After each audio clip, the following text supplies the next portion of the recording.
नमस्कार, आप देख रहे हैं न्यूज 24। मैं हूं विपनेश माथुर। न्यूज 24 की बड़ी कवरेज लगातार जारी है। ईरान का अमेरिकी ठिकानों पर हमला हुआ है देर रात और इराक के यूएस कॉन्सुलेट पर यह बड़ा हमला माना जा रहा है। एक नहीं, दो नहीं, बल्कि 12 मिसाइलें दागी गई हैं। इराक के एरबिल में है यूएस कॉन्सुलेट, जहां पर हमला हुआ। रात 3:30 बजे की यह बात है जब हमला हुआ है। ताबड़तोड़ मिसाइलें एक के बाद एक दागी गई हैं। जवाब में 3 अमेरिकी फाइटर प्लेन इस वक्त ईरान के बॉर्डर पर उड़ान भर रहे हैं। 6 घंटे से ज्यादा का वक्त हो चला है। अब ऐसे में अमेरिका क्या करने वाला है, सबकी नजर उस पर है। जिस तरीके से डिप्टी एडिटर संजीव त्रिवेदी बने हुए, उन्होंने कहा कि अब तक हमला करना होता वो कर चुका होता अमेरिका। फिर 3 फाइटर प्लेन जो उड़ान भर रहे हैं ईरान के बॉर्डर पर, उसका क्या मतलब है? शुरू होगा वर्ल्ड वॉर? ये सवाल अब बड़ा खड़ा हो गया है। ये तस्वीरें लगातार न्यूज 24 आपको हमले की दिखा रहा है। ईरान का मिसाइल अटैक हुआ, भारी तबाही, बड़ी आवाज इस वक्त आप सुन रहे हैं। यूएस झुकाने पर हमला हुआ, जबकि अब इनकार भी कर रहा है।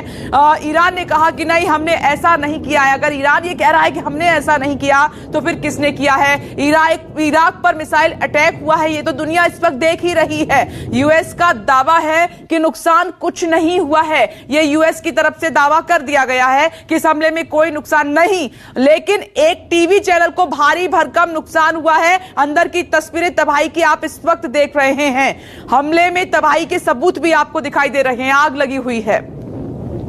तमाम मेहमान भी मेरे साथ बने हुए हैं और संजीव त्रिवेदी भी लगातार मेरे साथ बने हुए हैं। संजीव, आप कह रहे हैं कि अगर यूएस को जवाबी कार्रवाई करनी होती तो अब तक कर चुका होता, लेकिन फाइटर प्लेन पूरी तैयारी के साथ इस वक्त ईरान के बॉर्डर पर हैं, और अगर अमेरिका की तरफ से एयर स्ट्राइक हुई, जवाब दिया गया, तो फिर हालात कैसे नजर आ रहे हैं संजीव आपको?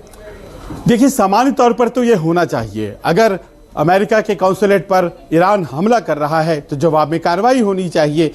पर 2 बातें हैं। पहली बात तो यह है कि कोई हताहत नहीं हुआ है। ईरान कह रहा है कि हमने हमला नहीं किया है। और दूसरी बात है कि अगर मान लीजिए आज की तारीख में ईरान और अमेरिका के बीच में लड़ाई हो जाता है, तो दूर वियना में एक बातचीत चल रही है, उसकी संभावना खत्म हो जाती है। और वो बातचीत जो दुनिया भर में कहीं ना कहीं असर डालेगी। तेल के दामों पर बहुत बड़ा असर होगा। रूस को झटका लगेगा उस बातचीत से, और अमेरिका की निगाहें उस तरफ है।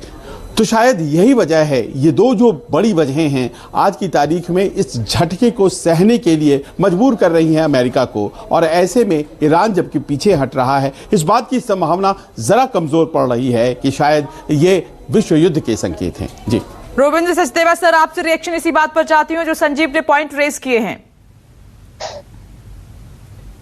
जोरे, इस समय बात है कि किस पॉइंट को कितने वेक्टर से देखें। 2-3 वेक्टर्स मैं देख रहा हूं इसमें। अगर कोई ये ईरान न्यूक्लियर डील रुकवाना चाहता है, वो एक तो है इजराइल, उसका क्लियर कट ऑब्जेक्टिव है, और वो अमेरिका की डोमेस्टिक पॉलिटिक्स के अंदर भी प्रेशर डालता है कि ईरान के साथ ये न्यूक्लियर डील ना हो। ओके, क्योंकि उसको ये कि न्यूक्लियर डील हो गई, एक तो वो कहता है ईरान मतलब छुपाता रहेगा फिर भी बढ़ाता रहेगा, प्लस सेकेंडली ईरान की इकोनॉमी बढ़ेगी, और ईरान की इकोनॉमी बढ़ी तो इजराइल को खतरा और ज्यादा दिखता है। एक वो है। दूसरा प्लेयर जो इसको काटना चाहता है वो है रशिया, कुड बी, या ऑयल, सऊदीज भी, kind of a thing, right? तो बट पॉइंट इसकी, इस समय हम बार बार कह रहे हैं ये वॉर है ऑयल के बारे में। आई एग्री ऑयल के बारे में, बस केवल जो सब बात भी कह रहे हैं इसमें इंक्लूड हो गया अब ऑयल एंड न्यूक्लियर। ये जो इस समय माहौल है ये ईरान को लेकर के, ये जियोपॉलिटिक्स, इस समय ऑयल भी है और न्यूक्लियर भी है, ये दोनों कंबाइन हो गए हैं फैक्टर्स, राइट? नाउ एक और चीज उभर के आ रही है इसमें। आई वुड से इनफैक्ट ये मौका था हमारे पास कुछ समय पहले कि हम ईरान और अमेरिका के बीच में इनकी न्यूक्लियर डील के लिए कुछ क्या भी कहो, मीडिएशन या हेल्प या पुश करते, एक्टिव डिप्लोमेसी करते। अब थोड़ा लेट हो गया, पर शायद अभी भी हम करें, क्योंकि देखिए ये इन दोनों की सुलह हमारे लिए, भारत के लिए बहुत इंपॉर्टेंट और अच्छी है। और इस समय जैसे रशिया और यूक्रेन को लेकर टर्की बात कर रहा है और वहां से इजराइल बात कर रहा है, क्यों नहीं हमें भी वर्ल्ड में एक्टिव होना पड़ेगा, हम पीछे नहीं रह पाएंगे, राइट? तो हमें आगे आकर के, अब बात हो रही है जो जेरूसलम में समिट होगी या टर्की में फॉरेन मिनिस्टर्स मिल रहे हैं, ये ईरान अमेरिका को लेकर के, अब तो खैर वियना में हो रही है IAEA की बात, बट इस पूरे गॉर्डियन नॉट को अगर थोड़ा लूजन करना था, India could and should play a role, मैं कहूंगा। ओके, ना एक और चीज निकल के आ रही है इसमें, इसी एग्जांपल में आप देखिए ओवरऑल, क्योंकि बातें तो सारी हो रही है, हमें असलियत पता नहीं मिसाइल किसने दागे, तो हम ओवरऑल एनालिसिस कर रहे हैं, राइट? एक चीज निकल के आ रही है, टर्की का ओवरसाइज रोल। टर्की देखिए साइज में छोटे सा देश है, ओके, बट टर्की का रोल इस समय जियो पॉलिटिक्स इंटरनेशनल में काफी इंटरेस्टिंग बन गया है। आप देखिए हर जगह उसका जिक्र हो रहा है, रशिया, अमेरिका, चाइना, उसके अलावा सऊदी। तो ये पुराने नाम है ना, ऑयल वाले और पावर्स वाले।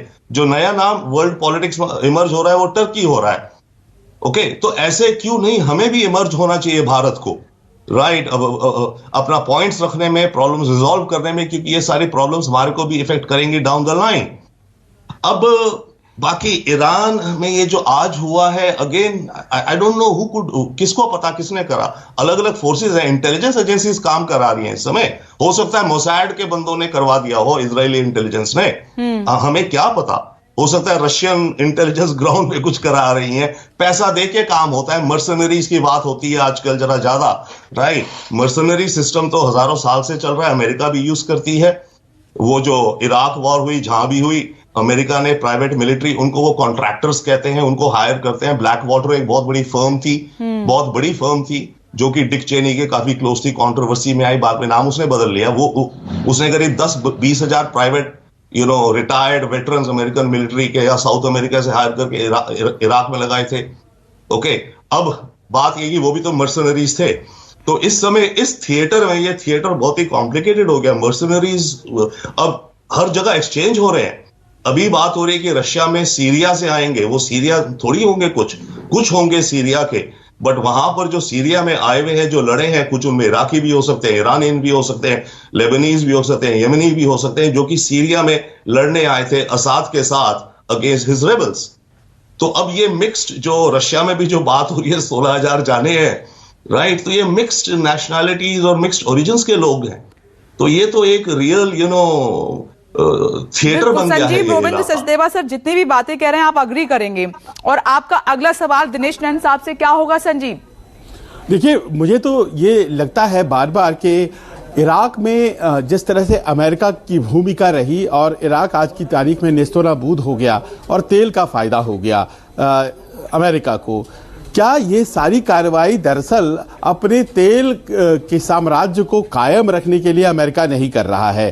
क्या ये युद्ध जो है वो उसकी तरफ बढ़ने के संकेत कम, और तेल में ऑटोनॉमी अपनी और बढ़ती रहे, ईरान से भी तेल मिले, और यूक्रेन भी हमारे आधिपत्य में रहे, और ये तमाम जो देश मिडिल ईस्ट के हैं वो तो पहले से ही हैं, और वेनेजुएला से भी लड़ाई ख़त्म करके वहाँ से भी तेल ले लिया जाए। ये तेल को लेकर के अमेरिकी एक जो सनक है, क्या वो बार बार युद्ध की तरफ धकेल रही है दुनिया को? दिनेश नंद साहब, देखिए, मैं एक बताना चाहूंगा, एक इंफॉर्मेशन कि हाँ, मैं मानता हूं कि 8% तेल जो रशिया से अमेरिका को आता था वो 2 दिन पहले ही अमेरिका ने मना किया है, लेकिन उसके पीछे एक बहुत गहरी चाल है। पिछले 2 साल से अमेरिका के जो बाइडेन है, इन्होंने ना तो अमेरिकन तेल के प्रोडक्शन के बारे में कोई प्लानिंग की है और ना ही प्रिक्योरमेंट के बारे में कोई प्लानिंग की थी। ऊपर से अचानक से यूक्रेन की लड़ाई ये सामने आ गई रूस के अटैक करने के बाद। ये नहीं है कि 8% तेल बंद करने के बाद रशिया का तभी अमेरिका में रेट बढ़ रही है। नो, ये तो अमेरिकन पब्लिक को बेवकूफ बनाने के लिए है कि देखो हमने 8% तेल बंद कर दिया रूस का, इसलिए आपके प्राइस बढ़ रहे हैं। लेकिन देखा जाए तो पिछले 1.5 महीने से लगातार तेल के प्राइस वहां बढ़ रहे थे। वेनेजुएला, जो कि देखा जाए तो रशिया का दोस्त है, साउथ में पड़ता है अमेरिका के, लेकिन इसके जो तेल भंडार है उसके ऊपर अमेरिका ने बहुत तगड़ी सैंक्शंस लगा रखी थी, और वो भी कहता है ब्लैकमेल कर रहा है, आप सैंक्शन उठाओ तो हम बताते हैं आपको कि हम तेल बढ़ाएंगे कि नहीं बढ़ाएंगे। मेरा कहने का मतलब ये है, जो सवाल मुझसे पूछा गया तेल के बारे में, देखिए जिस प्रकार से अमेरिका गेम खेल रहा था खाड़ी के अंदर, चाहे वो सऊदी अरेबिया था, यूएई था, या फिर आप कह लीजिए इजराइल के माध्यम से था, जैसे कि mister Malhotra with due regards बता रहे थे, वो सब था अफगानिस्तान की लड़ाई से पहले। अफगानिस्तान में शर्मनाक तरीके से जो अमेरिका बाहर निकला, उसके बाद जो तुर्की के जो अर्दोगान ने उन्होंने गेम खेला, कतार के साथ मिलके ईरान और सऊदी अरेबिया को इकट्ठा मिलाने की जो कोशिशें की गई, उसमें वो जो पहले वाला पैक्ट बनाया गया था उसमें काफी दरारें आ चुकी थी। और सही बात देखा जाए तो आज इजिप्ट के अलावा और इजराइल के अलावा के खास तौर से देखा जाए तो और कोई लोग ऐसे नहीं है जो अमेरिका की बात वहां सुन रहे हो। और आज जो अमेरिका वहां करने की कोशिश कर रहा है खाड़ी के देशों के अंदर, वो सिर्फ इसलिए खुद नहीं लड़ना चाह रहा क्योंकि उसे अभी भी इनकी जरूरत है। वो चाहता है कि जो कर्दिश लड़ाके हैं जिनको वो आज तक सपोर्ट करता आया मेरा मानना है इन कर्डिश लड़ाकों को अभी विपनेश आगे किया जाएगा, जैसे संजीव जी पूछ रहे थे और बता रहे थे, और ये लड़ाके लड़ेंगे अगर लड़ाई लड़नी भी है तो। वरना मुझे नहीं लगता कि अमेरिका आमना सामने आकर के आज की परिस्थिति में, क्योंकि जो बाइडेन ने जब से कमान संभाली है तब से एक चीज आप देख लीजिए, कहीं भी अमेरिका ने अपने शूज दूसरे देश की धरती पर नहीं उतारे फौजियों की। वो सिर्फ वहां बैठ करके प्लानिंग कर रहे हैं और सबको घुमा के रखा हुआ है, और उनकी जो पॉलिसी है वो है भी नहीं ऐसी। 29% लोग ही अमेरिका के आज भी ये कहते हैं कि यूक्रेन में हमारी सेना जाए, बाकी कहते नहीं जाए। तो अमेरिका के अंदर जो बाइडेन की जो गिरती हुई साख है, पेट्रोल के जो रेट उनके बढ़ रहे थे, उसको धोखा देने के लिए पब्लिक को 8% रशिया का तेल बंद करके, ये सब जो पॉलिटिकल गेम चल रहे हैं, ये एक अलग चीज है। लेकिन लड़ाई की जहां तक बात है, अमेरिका डायरेक्ट लड़ाई नहीं करेगी। ठीक है, इस डिबेट को और आगे लिए चलेंगे। के किसी साहब आपके पास आऊंगी, अचल मल्होत्रा जी आपके पास भी आऊंगी, लेकिन जो ईरान ने किया है, जो इराक में अमेरिकी दूतावास पर हमला हुआ, इसके मायने क्या है, इसका मतलब क्या है, वो न्यूज़ 24 अब आपको दिखा रहा है। जरा स्क्रीन को ध्यान से देखिए। ईरान का तेल अभी दुनिया के बाजार में नहीं है, सब जानते हैं, इसका डिस्कशन भी हो रहा है। इस समय $112 बैरल कच्चा तेल बिक रहा है, और दूसरी तरफ तेल के दाम बढ़ने से कुछ देशों को बहुत फायदा लगातार हो रहा है। जो जंग छिड़ी हुई है, इसके बीच में कुछ सैंक्शंस भी लगाए गए हैं रूस पर, और ईरान से हमला, प्रतिबंध बढ़वाने की साजिश भी हो सकता है, ये सच है। डिस्कशन में भी पॉइंट आया है। परमाणु समझौते पर ईरान से लगातार बात चल ही रही है, दुनिया जानती है। ईरान परमाणु समझौते की शर्तें मानने को लगभग तैयार है। ईरान और परमाणु न्यूक्लियर डील को लेकर ही बात चल रही है। अमेरिका भी ईरान से फिर परमाणु समझौता कर सकता है। इराक पर हमले का मतलब न्यूज़ 24 आपको समझा रहा है। 2018 में ट्रंप ने खुद को ईरान परमाणु समझौते से अलग कर लिया था। अगर प्रतिबंध हटे तो ईरान का तेल दुनिया के बाजार में आ जाएगा, और ऐसा कई देश नहीं चाहते कि ईरान का तेल दुनिया के बाजार में आ जाए और ईरान को इससे फायदा हो। और संजीव, ये जो इराक पर हमले का मतलब न्यूज़ 24 समझा रहा है, इस पर मैं एक रिएक्शन आपसे चाहूंगी। डिस्कशन में ये बात उठी, आपने भी उठाई कि नहीं चाहते कई देश कि जो तेल है वो मार्केट में आ जाए, उनको झटका लगे। देखिए, ये केवल ईरान का फायदा नहीं है, ये तो हम जैसे देशों का भी फायदा है, भारत का भी फायदा है, जो 80% जरूरतें तेल की आयात करते हैं। हम 80% तेल अगर हम आयात करते हैं तो जाहिर है कि अगर प्राइसेस मान लीजिए थोड़ी घटती हैं तो उससे हमारी अर्थव्यवस्था को बहुत फ़ायदा होगा।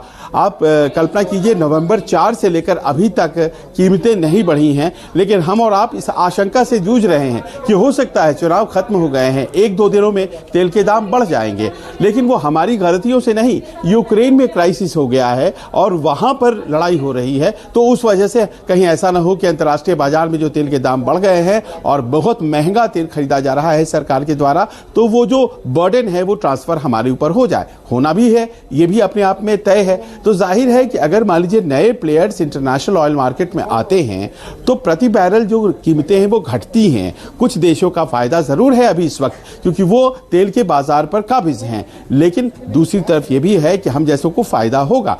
प्लस सबसे बड़ी बात आज की तारीख में अमेरिका की जो चिंता है वो इस बात को लेकर सबसे ज्यादा है कि अचानक से तेल के दाम वहां के बाजार में बढ़ने लगे हैं। तेल के दाम कभी भी अमेरिका के लिए चिंता का विषय नहीं थे, लेकिन वहां के जो बाजारों में तो वहां की जनता जो है वो नाराजगी दिखा रही है। बाइडेन साहब से वो नाराज है, उसे यूक्रेन में हो रहे युद्ध से मतलब नहीं है, उसे चाहिए सस्ता तेल। ईरान के साथ अगर मैत्री हो जाती है अमेरिका की तो उसको इस मामले में फायदा होगा, तेल के दाम ठंडे पड़ेंगे। तो ऐसे में ईरान और अमेरिका लड़े आपस में, ये बात समझ में नहीं आती है। हालांकि होने को कुछ भी हो सकता है, लेकिन इस वक्त कोई ऐसी ताकत है क्या जो चाहती है कि ये जो समझौता है जो वियना में चल रहा है वो नहीं हो, और क्या वही करवा रही है? और इसमें कौन कौन से प्लेयर्स हो सकते हैं? मिडिल ईस्ट के प्लेयर्स हो सकते हैं, रूस हो सकता है, ये तमाम ऐसे देश हैं जो फिलहाल फायदे में हैं। जी, इस डील को कौन रोकना चाहता है जिसकी चिंगारी उठ रही है, इसको आगे हम समझने की कोशिश करेंगे। तमाम मेहमान हमारे साथ बने हुए, एक छोटा सा ब्रेक न्यूज़ 24 ले रहा है, लेकिन बड़ी कवरेज जारी है हमारी। नमस्कार, मैं हूं मानक गुप्ता। अगर आपको हमारा ये वीडियो पसंद आया हो तो इसे लाइक और शेयर जरूर करें, और हां, हमें सब्सक्राइब और फॉलो करना ना भूलें ताकि आप देश और दुनिया की कोई खबर मिस ना करें। तो जुड़े रहिए हमारे साथ और देखते रहिए न्यूज़ 24।